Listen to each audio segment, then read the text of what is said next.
All right, welcome back to the Fred McNair radio show on this Monday night. The time is 3 minutes after 6 o'clock. Glad you can join us here on the Braves Sports Network, 91.7 WPRL, as well as WGDQ 92.1 in Hattiesburg, and 97.7 WTYJ, and 1240 AM WMIS in Natchez. Glad you can join us here on the Braves Sports Network on this Monday night. Braves head football coach Fred McNair joining me to my left. Coach, good evening. Good evening, Charles. I tell you what, we all love our mothers. And, one of the things that my mother always used to say when things don't exactly go right, when things are just going crazy and her feelings get hurt, she says, "You know what, Chuck?" She calls me Chuck. "That hurt my soul." And that game Saturday hurt my soul. It was one of those games, and even driving home, just thinking about it, replaying it in your mind, and it was unbelievable. I mean, fans got their money's worth, no question about that. But it's just one of those games that I'm sure for the 19,000 plus that were in the stadium and many outside the stadium, however they may be listening or watching, whatever the case, it was a tough one to take, Coach. And we got to bounce back, but it was really tough on homecoming. Great atmosphere, everything was great. And then 5 overtimes later, we come up on the short end of the stick. It's a great setting for us, Charles. I think that the kids played hard, and did some things that was good. And of course, the bad thing is that we came out on the short end of the stick, Charles. And it don't hurt anybody more than it hurt the staff and the young players that we have, Charles. And they took it to heart. And one of those games that we have to forget about real quickly, because we got the next one coming up and a good A&M football team in Alabama. So, just kind of get through practice this morning. I thought the kids felt pretty good this morning after talking to them at practice, and just trying to move on to our next ball game. The biggest thing is that I tell them, we can't let one turn into two. Can't let one loss turn into 2 losses. So we have to put them behind us, and I think we did that earlier today, and moved on to A&M now, and getting ready for them at their place. So let's look at the ball game here as we get through it. Not a lot of scoring early, but there was 25 points in overtime, and there were 28 points in the first 4 quarters. And Alabama State scored 14 of those points in the first 5 minutes of the first quarter. So I look at the first quarter of the game Saturday, and I go back to Southern. Southern had 159 yards total offense for the game. Alabama State had 135 yards of offense in the first quarter. So as we look at the first quarter, Coach, I mean, they went to the run. Joe Williams, 16-yard pass from their sophomore quarterback, Davis. He got the start instead of the lefty that we talked about last week, and Bama State went up 7-0. And then Ezra Gray's 45-yard run. So right off the bat, Coach McNair, within the first, 8 or 9 minutes, we were down 14-0. That's exactly right, Charles. It's coming out. They had a fast start, and a couple things happened on defense, but missed tackles on one of the possessions. The DB just missed tackled a lot, but coming back, I thought the offense, we came out kind of slow. We can't afford to come out like that. We came out flat, and for some odd reason, I thought that through the week that we were doing pretty good with practice and everything like that, and just getting the guys to play up early to sustain that deficit that we had. Fell into, I thought they bounced back pretty good and came back and scored, and we had some turnovers there that was unfortunately had one on the 1-yard line, and then Noah threw a ill-advised interception there. So those things happen. I mean, we shouldn't have been that close in the ball game, Charles. You can't win with that kind of effort offensively with turnovers and just not finish the plays. That's the biggest thing that we talk about all the time in practice, just being able to finish the plays, and I think we didn't do a good job at that on either side of the ball, I don't think. So, we just got to be able to finish. We did talk about finish. We finished the first quarter as Noah Johnson's 7-yard run made it a 14-7 at the end of the first quarter. So it's kind of a tough start for the defense. We saw a lot of Gray late. They went away from Gray, went with Farmer. So just talk about Bama State's running game. We talked about it last week, how they tried to slow it down a little bit, going with a young quarterback who Bama State didn't have much offense. If you look at the numbers, even though they scored 28 points, a lot of those obviously in overtime. So just talk about the dynamic with Gray and Farmer in the backfield. Well, when you talk about two different kind of backs, Charles, you're talking about more like a power back and a speedy back. So you mix that in, and that's what as we try to do sometime. They did a great job of changing the backs out and giving us different looks for our defense to see. But I think that we was able to scheme them up and to where we can kind of get them check downs and everything like that. So just being able to do that, I thought that they did a great job of just mixing and match during the first half, Charles. And I think Coach Thornton did a great job adjusting and hemming them up there in the second half. You talked about slow starts. We got off to a slow start Saturday. Against Valley, we got off to a slow start. What can you do, or what does the staff do? Can you tell in warm-ups, trying to get off to a fast start? Because we're used to those fast starts. And that's the thing, Charles. As coaches, you always try to tell the young men, we got to pick it up. We got to be ready to play when the game starts. And that we emphasize that just about every day, Charles. And the things with these kids, it's just a different type of players now. When I was coming up, you didn't have to be motivated to play the game that you love and passionate. But we have to make sure that these kids are ready to play each and every Saturday. It shouldn't take us to do that, but those are some of the things that we have to do to get these guys up. And but just coming out the gate and understanding the urgency of stuff. And that's the thing that we try to get them to do, to understand the urgency of everything that you do. Have a sense of urgency. And just that being talked about every day to the young men, and we're not going to stop doing it. We're going to continue to do it. And that light got to come on one day, Charles. And hopefully, we'll put it all together. We started slow on defense. This ball game, we started slow on offense, and we picked it up on defense in the second half, and we picked it up on offense in the second half. So we got to find a way to put this thing together, as coaches, and that's what we aim to do, whatever it takes. And the biggest thing is the young men that we coaches every day, they got to learn to trust our schemes and everything. So that's what I talked to them about today. Just trust us for once, and do it our way. A lot of players, they seem to think it's their way. It's not. It's grammatically, let's do it our way, and we'll get the job done. If there's something wrong with the way we're doing it, then we'll change it. But now is the time that we have to start thinking about, okay, we got to make sure that we're doing everything right as players. All right, let's go to the phone lines here 10 minutes after 6 o'clock. Got a chance to meet Marquise, Coach McNair, here on Homecoming. Did we lose Marquise? I believe we did. So we'll try to get Marquise back. He did show up in the studio. Got a chance to meet him for the first time on Saturday, as well as a lot of great folks on Homecoming coming back. Big 6'6" Hinton, Big Marcus Hinton, he came in the studio on Saturday, so it was good to see all the great folks on Homecoming as we play this one final time from the one and only Emmanuel Barnes. We can put that on the shelf for another 365 days. The game gets interesting in the second quarter, a quarterback change. We'll talk about that with head coach Fred McNair. Give us a call, 601-877-6595. Tweet a question, Tall Man Radio. Text a question, 601-348-7254. Quarterback change, of course. Felix Harper played the second half, and we'll talk about that coming up here, as well as a recap of the game and all the individuals' numbers. Another Brave player got SWAC honors this week. We'll talk all about that. Overtime, and of course, kicking definitely was the story. We'll talk a little bit about that after this 1 minute timeout here on the Fred McNair Radio Show from C Spire. We'll be back after this. So you haven't washed your lucky socks since that fourth quarter comeback 5 years ago. At C Spire, we get it. You'll do anything to help your team win, just like anything we do is inspired by you. We're your biggest fan, lucky socks and all.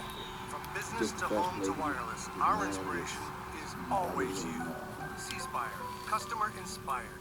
Switch and save up to $500 on our best phones with trade-in. Details at cspire.com. It's important to plan ahead for emergencies, like the storm. When it kicked in, we had a plan. We were able to get in touch with each other in no time. The whole experience was fine. If there's one piece of advice I'd offer other moms out there, it's to stay calm and keep to the plan. Some parents plan ahead, some don't. Make sure you know where to find your family in an emergency. Visit BeReady.iowa.gov. Brought to you by Ready Iowa, FEMA, and the Ad Council. All right, welcome back to the Fred McNair Radio Show here on this Monday night. Glad you can join us here on the Braves Sports Network. We'll be on the air at 1:30 on Saturday as the Braves play at Huntsville. Bring a coat, bring a jacket. Temperature in the 60s. By the time the game is over, lows in the 40s. Bring a coat, bring a jacket. I hate cold weather. Coach McNair might bring a skull cap and gloves by the time it's over with. And it's always cold when we go to Alabama A&M. I don't know why, but that's just the way it goes when we head to Huntsville. And it's a huge game because A&M's won 2 in a row, and they won a big one at Texas Southern, and should have beat Southern. So it's going to be a difficult test. It's their homecoming, and it's their first on-campus SWAC game of the year. So it'll be interesting as we head to Huntsville on Saturday. All right, Coach, let's look at the second quarter. There was no scoring, obviously. It was 14-7 going into halftime. And you told our Cedric Tillman going into the locker room that you were going to make a quarterback change. You talked about Noah Johnson, how tough it was. Just talk about what didn't happen for Noah. I mean, we know he can run. We know he had a rushing touchdown in the game, and we know what he can do. But it was a tough first half. What was going on there? It's just some. I think some of the decisions that he made on charge, and then throwing the pick and those things. I thought we just needed another spark. Just give the team a spark in the second half. That's why I decided to go with Felix. And I think he came in and he did a good job for us to execute the plays and did things he's capable of doing. I thought he could do. Came again and we scored and tied the game up there, and then from there we executed in overtime. So it was a big deal. Just give him a chance to play and see. Nothing really terrible that Noah did wrong, but I thought we just needed a spark in the second half. And I thought Felix could give it to us. Yeah, so when you look at what Noah Johnson was able to do, I mean, he had the one rushing touchdown. Finding his receivers, I mean, when you look at the routes and everything, it looked like there were some receivers open there throughout that first half. Yeah, and I don't know that. I think sometimes when your vision get blocked, sometimes and the pressure, which we kind of had some breakdowns in there, and with pressure coming towards him, so he had to get outside the pocket to do some things. But the one pick that he threw on the sideline, I thought he should have just threw it up in the stands or either. That's one of the things that he didn't do as well that I thought he was going to do. Manage the game as far as him as a quarterback. I thought he could do a little bit better than he did. So Felix Harper comes in, and we'll move right to the third quarter. It was 14-7 at the end of the first half. Was there any thought? I mean, as we rolled forward into the game, and Felix Harper got us in it, and we had a chance. I know sometimes you hear the phrase, just let a quarterback sit a series or two. Was there any thought, even in the second half, of bringing maybe Noah Johnson back in, or were you really, really satisfied with what Felix was doing? I thought Felix was doing a pretty good job, Charles. That's why I never did think about bringing Noah back in. I thought Felix was doing good as far as we actually do. All right, so you look at the third quarter, Coach. There was just one score, or no scoring in that third quarter, and there was one score in the fourth quarter. So it was 14-7 going into the fourth quarter. So the defense, what impressed you about the adjustments, and what adjustments did the defense make, considering that Alabama State scored 2 touchdowns in the first 8 minutes of the game? Just continue to play hard and play fast, and that's the thing that we didn't do the first half. We didn't come out, we didn't play fast, and that first half, and enabled them to score 2 touchdowns there. And once they got settled in and they made the adjustments and been able to play the second half the way they're capable of playing. So that was one of the biggest things, just the amount of adjustment and being ready to play the second half coming out. They were able to make some plays throughout, especially that fourth quarter, which was sent to overtime. And, the one big thing in basketball, you hear basketball coaches talk about 50-50 balls, a loose ball on the floor. It's a 50-50 ball. Either your team can get it or the other team can get it. A rebound, either your team can get it or the other team can get it. They call it 50-50 balls in basketball. There were a bunch of 50-50 balls in this game Saturday that were on the ground that we had a chance to get, and we couldn't get our hands on it. And that's an upsetting thing, Charles, and that's something that we work on every day. Every day. We work on fumble recovery. And for some odd reason, when the kids see the ball on the ground, especially in a crowd of players, fall on the ball, that's a possession for us, but we go over that every day in practice.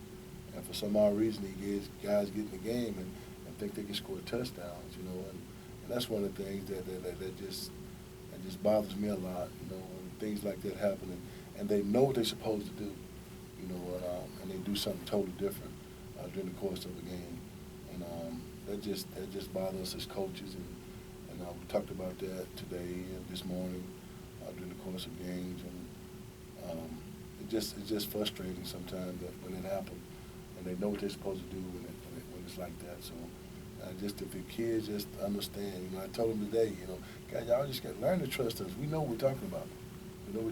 So hopefully, we'll get over to them, and we'll have a better week this week of practice, and have a better game we played this past Saturday. All right, so we'll take a break here. We'll look at the fourth quarter in overtime because that's where the action took place, and that's where it had fans on the edge of their seat. Back and forth we went, fourth quarter in overtime. So we'll get to it after this 1-minute timeout. Have some tweets to get to, have some text to get to, and we'll be taking your phone calls. 601-877-6595 as we recap the Alabama State game. A bunch of scores in the Southwestern Athletic Conference. Alabama A&M took care of their business. Big game this week with Southern at Prairie View. And, of course, our game with A&M, the two featured games. Jackson State is their homecoming this week as they host Mississippi Valley. So we'll get to all that, and we'll look at A&M coming up later. We'll take a break. We'll look at the fourth quarter in overtime after this timeout here on the Fred McNair Radio Show. WPRL 91.7 FM, Alcorn Public Radio, broadcasting from the campus of Alcorn State University.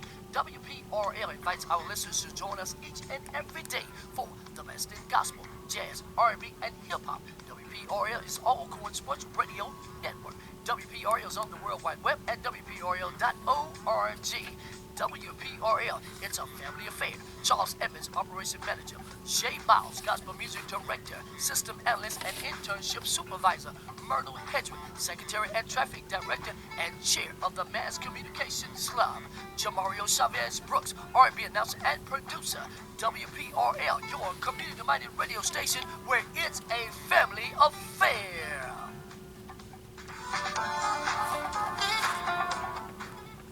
All right, welcome back to the Fred McNair Radio Show here on this Monday night. Glad you could join us here on the Braves Sports Network as we get ready for Alabama A&M on Saturday. Then we come home for Grambling. Then we go to Prairie View halfway through the regular season already. All right, Coach, fans got their money's worth in the fourth quarter. Just one score in the fourth quarter as Alabama State led 14-0 going into the fourth. Our defense, as you talked about, really stood tall. And then Waller's 1-yard run with 12:26 left in the fourth quarter tied the game at 14. Had a chance to win it in regulation. Of course, we all know what happened in overtime. And the question is being talked about, obviously, we have an all-conference kicker in McCullough, and we all know what he has done. And it was just a tough day at the office for him. 1 for 6. It was tough, and in overtime, of course, we'll talk about that. But I know folks have been talking about the tough day for McCullough. It was just one of those days, just a tough one for him. And he watched film too, Charles, and he kind of talked to him earlier about it, and what he's doing, just basic fundamental work, and just not pulling his hip through the ball, So, and then what caused it to push to the right. So he knows his issue was, and he's a determined kid. He's gonna fix that. So. We're just talking with him, just trying to give some words of encouragement and things of that nature. But he knows how to fix that, so we're gonna work on that this week. And Corey's gonna be better. It don't bother anybody more than it bothers Corey. So he's gonna be fine. And just talking with him today, we just really pretty much anxious to kick another one. So that's the way he talks. So he's gonna be fine. He just got to work on the things he needs to work on. He knows how to fix it. So that's one thing about him. He'll work on these things that he needs to do to make it right. Yeah, the thing for me is that this kid has been picked all conference for a reason. He's made clutch kicks. He's made big kicks. He's pinned us back in terms of punting the ball. So we know what he has done and we know what he can do. And it was obviously a tough situation for him in terms of making kicks. And he did make a kick in overtime, and I thought once he got off the schneid there, I thought, okay, he's good to go. And then, of course, he missed another. The obvious question, some people are asking me in Walmart, and I was at the fair yesterday and just got stopped all over the place talking about the game. Was there any, and I know going into the season we had a bunch of kickers. Was there any talk of doing something else there? No, it wasn't no talk there, Charles. I trusted Corey, and when he made, like I said, when he made that the one in overtime there, I thought that he was ready to go again. And but just obviously just pushed him kicks. So wasn't no ifs and buts about who's I gonna go with. We got a freshman in Beto. He's not ready yet, so I don't want to put that pressure on him. So I think Corey will bounce back from that. One thing I can say, and we have a monitor up there so we can see all the great video shots that are around. His teammates, every time he sent them out there in overtime, he patted him on the back, and even when he missed it, the encouragement coming back off the field, and even the fans were giving him an ovation, just trying to get him going and get him over that hump there. Just knowing the things that Corey had done, in the past, Charles, with his kicks and everything, that's why these guys believe in Corey. They trust Corey to make field goals, and nobody know that more than him when he come up the field, how this team really rally around him. So those guys, they continue to rally Corey and give him some encouraging words, and the biggest thing is he knows his team depends on him when it comes down to kicking. So like I said, Corey's going to be okay. Just talk with him today. Corey's going to be okay for this week coming. All right, so it was 14-14, had a chance to win it in regulation. Now it's overtime, and for those who might not be familiar with the rules, there's no time in overtime. Both teams get a possession. When you have the initial coin toss for the first overtime, the key, obviously, if you win the toss, you defer. Both teams have a possession, but you want to defer if you win the toss because then you have the second possession, so you'll know exactly what you need to do.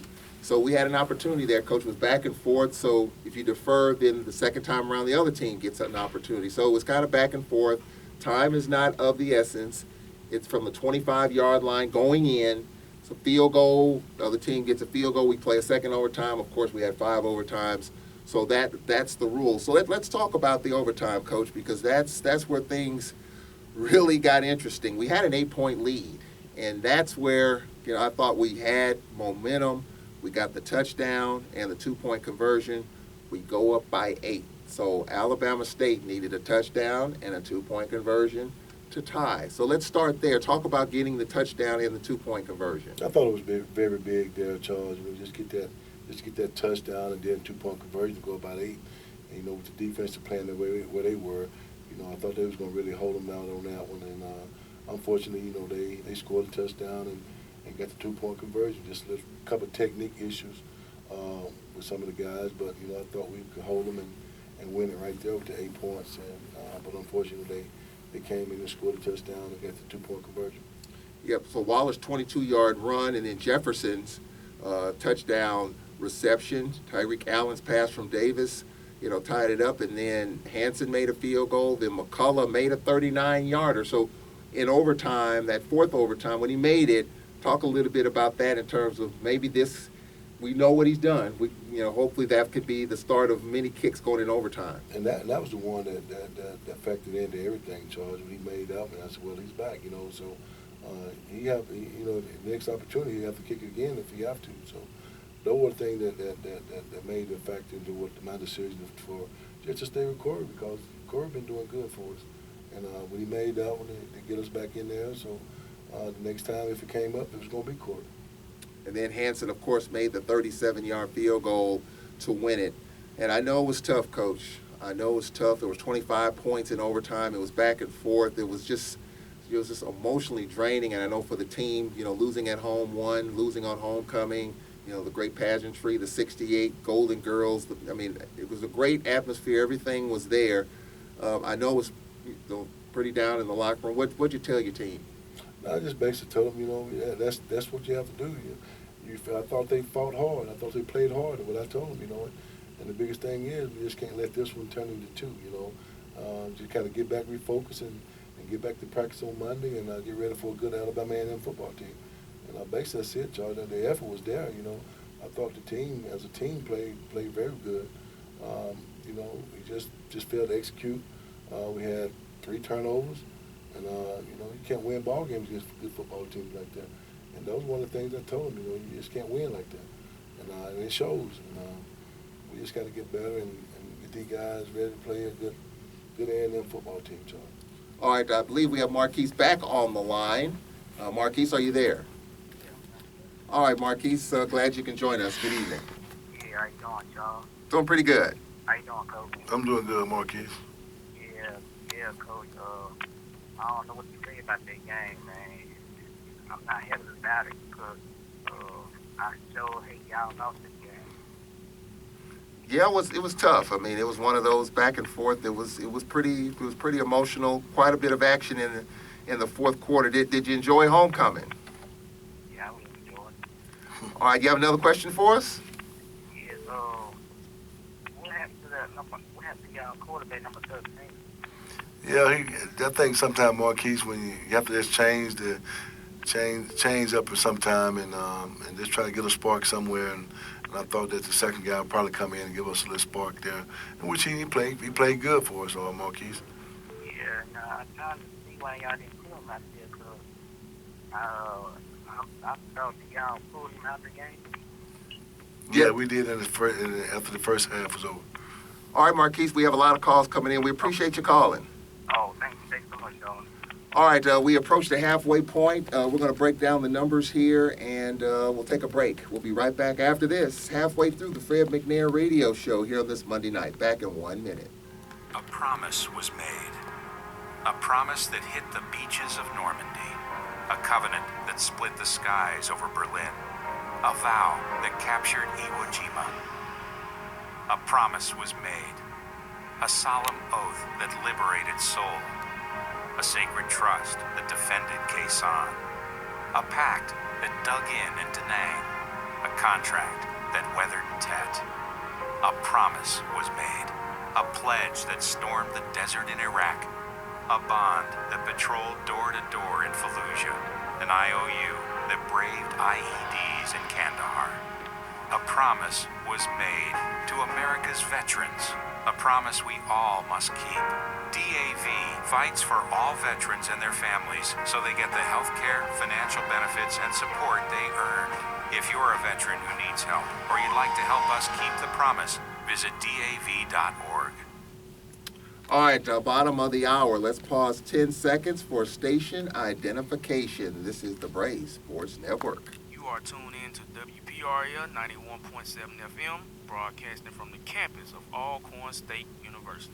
All right, halfway through the Fred McNair radio show, we have a bunch of tweets and texts. Alexis Smith, Music Boy, Mr. T. So a bunch of folks chiming in here on this Monday night. We'll get to all of that.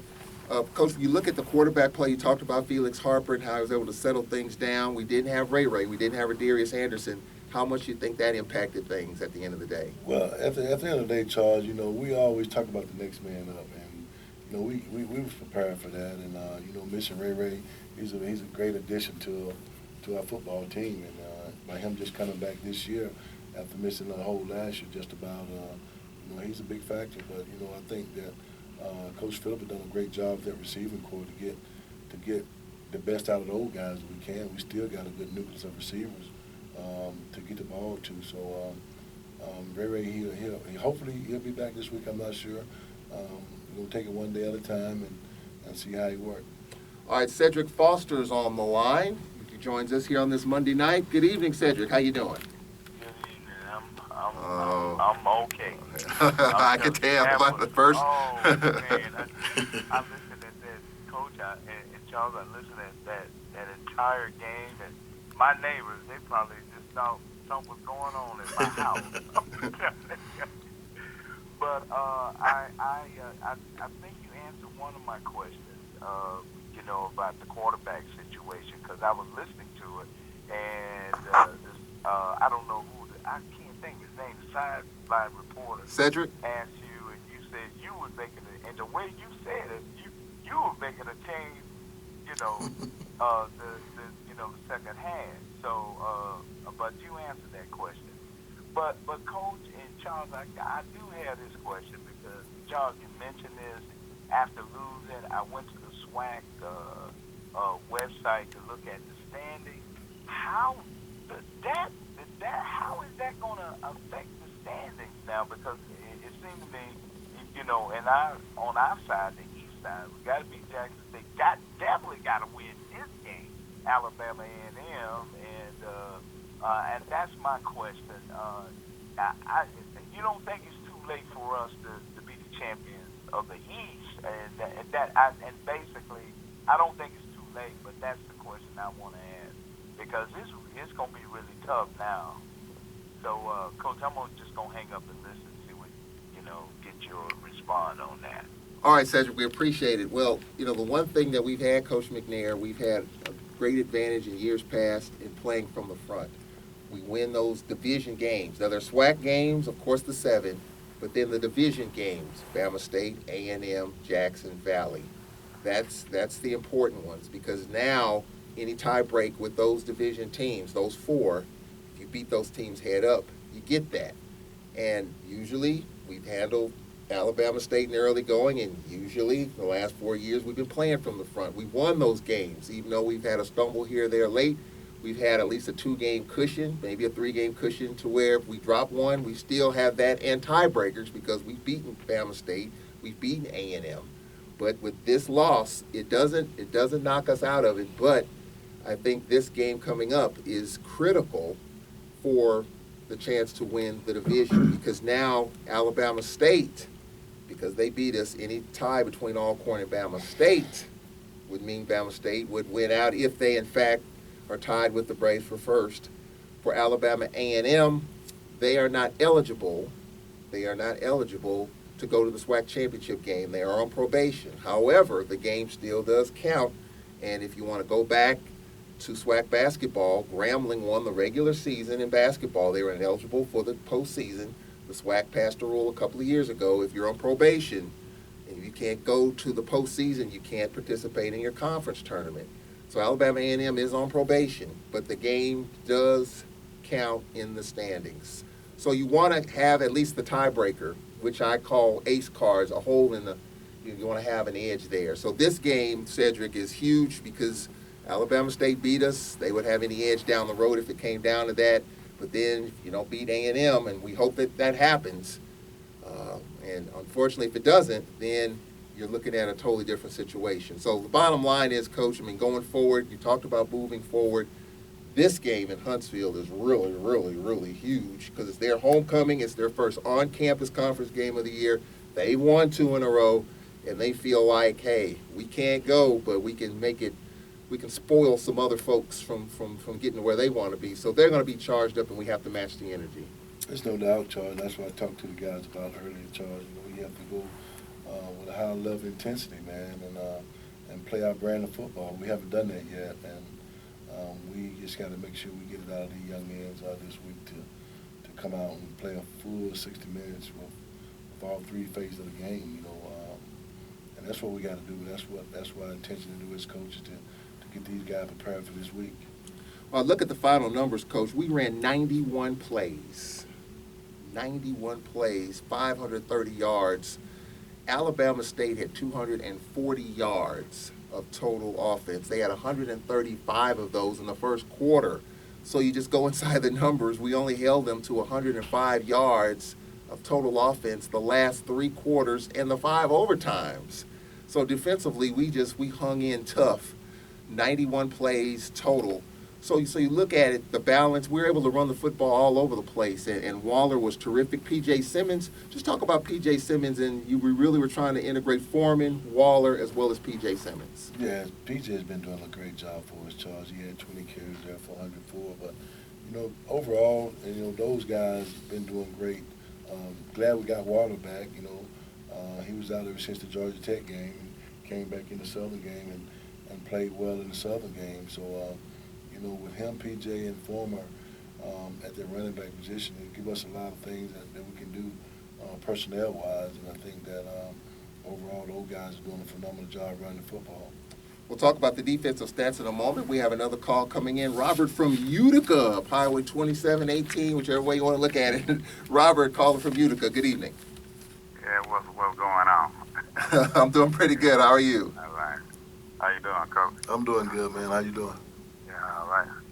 I was wondering, Coach, do y'all have them fake field goals and those chicken with them in the round, that fake field goal would have really, just got them off guard. That's something that get a spot. Yeah, we do, Robert. But at that time, they prepared for that. They wasn't giving a real good rush from the outside. They were more penetrating through the middle, and where we like to fake from is from the outside guys, and they was kind of watching for that. And I'm quite sure that they was told to watch for that because they didn't really give us a good push from the outside of rushing. All the rushing came from the middle of the line, so they was prepared for it, and we just didn't want to pull the trigger on that because just give us a chance there and not do anything drastic to get this thing up. But it all still worked out the way it did. So, but yeah, just to answer your question, we do. Oh, okay, I was wondering, man. I was wondering why we didn't try to go after one of them blocks ourselves, but they kept kicking. I was hoping that we'd get a block on that last field goal. I thought we did pretty good up in the middle, some of it. Yeah. Robert, we was afraid of the same thing, of them as giving fakes to us too, so we kind of held back from those outside guys as well for that reason too, because a lot of teams will fake it on you. So we try to get much push we could up in the middle with Big Darrell, Henderson, and them guys. So we was alert for fakes as well as they were. Oh, okay, well, okay. I think we'll be okay, man. As long as we play some defense, I think we'll be okay. Yes, sir. We're going to be fine. All right, Robert. I appreciate your call. All right, it's Robert calling from Utica. Speaking of defense, you look at the defense coach. Cole with 9 tackles, Smith with 7 tackles, Burks with 6, Ely with 6, Shippey with 5. I thought, again, our front 4, and we had Cedric Thornton, defensive coordinator, on this show last week, continued push and continued pressure. We had 5 sacks on the quarterback Saturday. Yeah, I think the front 7, Charlie, they pretty quick. They a whole lot quicker than it was last year. So that's one thing that we're getting up front. We're getting movement and getting sacks. So they're gonna continue to work hard. Those guys work hard, Charles, every day. With Marshawn, he's a steady guy. And those guys have been playing good. So we just got to keep them going and just getting prepared for every week just to come out and play fast. That's the biggest thing we have to do.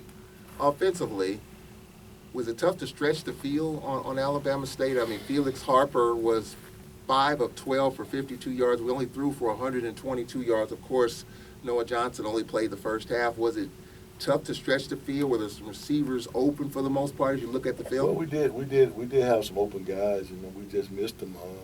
Charles, we skipping balls and things of that nature. But just depends on what they give us in coverage-wise, Charles. That's what we really based our reads off of as quarterback. So I thought we had a big play down the sideline in the end zone with a receiver one time, and we missed that one, so we didn't get a chance to get that one. And I thought Charles Hughes made a big play right there at the goal line, and that's one of the plays that we fumbled on that possession there. So we didn't get a chance to score that opportunity. So we just missed opportunity, Charles. I think that was the biggest sum up of everything that we can say for us what we did offensively.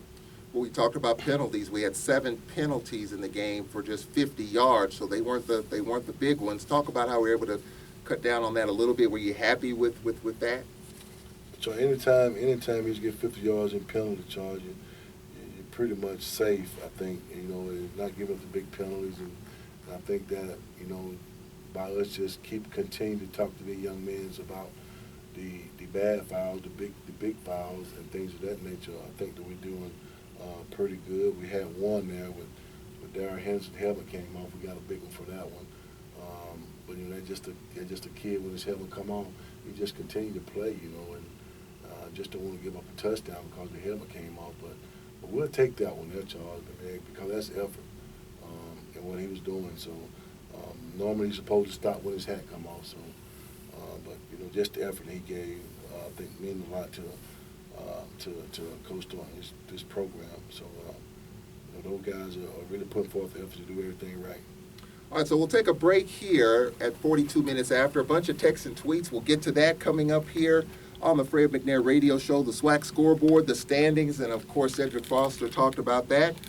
We've been in control. We've had the tiebreakers in years past by beating the teams in the division.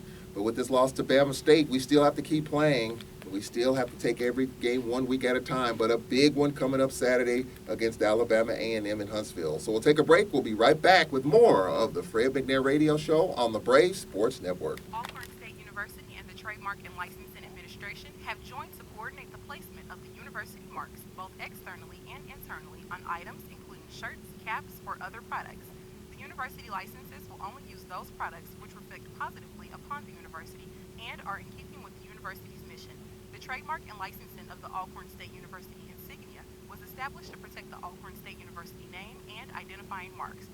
Trademark and Licensing Administration works to preserve and promote the university's long-standing reputation as a center of academic and athletic excellence. Merchandise vendors wishing to use the university's identifying marks on commercial products must be licensed vendors who have obtained permission to use Alcorn State University marks by securing trademark licenses. Campus organizations that want university identifying marks on their internal use products must hire licensed vendors to produce these items. To learn more about the licensing and trademark requirements, visit www.alcorn.edu/trademark and licensing administration. All right, welcome back to the Fred McNair Radio Show. Watching the Twitter feed, and you can tweet a question anytime, not just before the show, any time of the day or night. If you get up at 2 o'clock in the morning thinking about Braves football and have a question, tweet it, Tall Man Radio on Twitter, or you can text a question at any time, 601-348-7254. All right, let's go to the Twitter feed here. Andre Young, coach, with a tweet. Any thoughts on moving Foreman to the slot, use Waller, Simmons, and Turner in the running back rotation? Not at this moment, no. We're gonna keep it as it is. I think we got some good slot receivers. I mean, we do have plays that where we do move them in the slot some, so and we do have that capability though. All right, I am 3 tweets. How successful has the rollout passes been this year? Talk about that. Well, not very good, because that's one that we done threw picks on for the last couple of times. I think that Noah, one of them, I think that the guy from Southern made a real good play on it. But this one, this past weekend, we just can't throw that ball right there. So we just got to continue to do things that make sure that these guys know how to make sure we throwing it to the right person. So. All right, the next tweet from KLG, a comment. I think Coach McNair, you're doing a good job. When we played Bama State in 2017, our quarterback at that time, Lenore's Footman, ran 18 times. But this year, you're talking about Noah Johnson, Felix Harper only ran the ball 9 times. Has our scheme changed to where we focus more on quarterback passing more so than running the football? Well, kind of a mixed charge, because some of the keys were the quarterback should run. It just depends on his read. If his read tells him to give it, he got to give it. So I think most of it is that what we're doing, that kind of stuff in our running game. But no, we still trying to keep it balanced and things of that nature with those guys. I mean, just have to think about the stature of these guys and don't want to take too many hits with these young men. Alexis Smith always tweets us every week. She believes once our quarterback issues are fixed, everything else will fall in line offensively, and it starts with quarterback leadership. Of course, we have a senior, Noah Johnson, and of course, Felix Harper getting more and more reps. Just talk about that dynamic. You have a veteran who's been through the wars in Noah Johnson, and Felix Harper, who's kind of the young guy's second year on this roster. And that's the biggest thing, Charles. And Noah, he would tell you this now. You know, the leadership that he got to bring along and playing that position, what it means to an offense and playing that position. You have to be one of those guys that take charge and do all the right things and make the right reads and make the play go, you know, get an offense rolling. So you just got to be the chief of that offense. And that's one thing that I think he's trying to do. And Felix coming behind him. And I have to talk to him as well as taking charge, Charles, of his offense. And hopefully, this week, one of those guys will step up and have a real good game. All right, so when you look at other situations, you talk about the quarterback position, talk about the offensive line, and we were able to run the football, over 400 yards rushing. Talk about the job that the front five did on Saturday. Charles, I'm going to tell you this, and you probably think I'm crazy, but they did okay. It could have been a whole lot better with the things that we've seen on film and them being attached to blocks and things of that nature. If they just stay glued to their man, we'll pop a bunch of them free. I know these numbers are great, but they could be even better. Charles, if we just continue to do the things that we're coached to do, do your job, and that's all we ask the young men to do. Nothing out of the ordinary. I mean, just do their job, and these numbers could have been a whole lot better, Charles. And hopefully, if these numbers are better, the outcome will be better because we'll score on the 1 yard line, and we went through the pick and just executing offense, and that's the biggest thing. You just got to execute offensively. All right, we have a text. Of course, you can text a question, 601-348-7254. Brave Queen 1997. Now, for those who know how it works, when I say scan, and we say this quite a bit, the offense gets to the line of scrimmage, and with maybe 15 or 20 seconds on the play clock, all the skill positions, quarterback, running back, you see it all over the country. Even the NFL's doing it in some semblance. They look over at the sidelines to see if there's any change in play. It's called a scan. And Brave Queen believes that's using up quite a bit of time, and it might throw things out of rhythm. That's something that colleges do, and that's basically any change in the initial call, right? Well, yeah, a lot of times, Charles, when you do that, you have to make sure that you're getting in the right play, for one. And, and that's one thing that I think Coach Stanchek is doing a great job at, just putting us in the right play to be executed. If we execute it, we're great. But sometimes that don't always happen. But it's a lot of times they help us out, into making the right calls, and when we're doing that. All right, Fred Boudreau from Baton Rouge, he talks about the fact that we have trouble firing off the ball, the offensive line, getting the short yardage, 2nd and 1, 3rd and short. Just talk about that, try to work through those things. And that's the thing that we talk about all the time, Coach Stanchek, we got to get movement. We got to get movement up front, especially those short downs, 3rd and 1, 2nd and 1, those kind of downs there that we need to get. We need to muscle up and be mans and move the defensive line, and that's one of the things that we got to work on. All right, and then of course another text is coming in talking about our offense, especially the quarterback and the passing game. Obviously the defense played lights out. They gave up 14 points in the first 8 minutes of the game, and then of course we know what happened in overtime. Just trying to get the offense going again, because it was a struggle, and we were able to find a way to kind of get back into it. But you talked about that fast start, and we're used to playing fast and getting those leads. We had that against Texas Southern, where we built that lead early on. So that's what you really want to do, get off to a fast start, that NASCAR set, just starting fast and continuing to go fast. We have to, Charles. That's our motto, starting fast, early and often. So we just got to get back into that mode, Charles, and we just got to get the young men to play a whole lot faster than what they've been playing the last couple of weeks.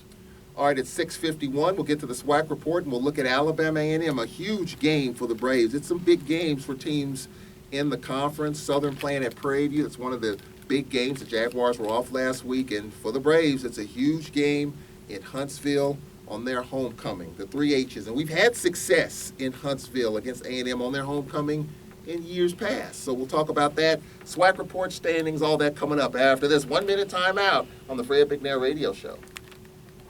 WPRL 91.7 FM, Alcorn Public Radio, broadcasting from the campus of Alcorn State University. WPRL invites our listeners to join us each and every day for the best in gospel, jazz, R&B, and hip-hop. WPRL is Alcorn Sports Radio Network. WPRL is on the World Wide Web at WPRL.org. WPRL, it's a family affair. Charles Evans, Operation Manager. Shay Miles, Gospel Music Director, System Analyst and Internship Supervisor. Myrtle Hedrick, Secretary and Traffic Director and Chair of the Mass Communications Club. Jamario Chavez Brooks, R&B Announcer and Producer. WPRL, your community-minded radio station where it's a family affair.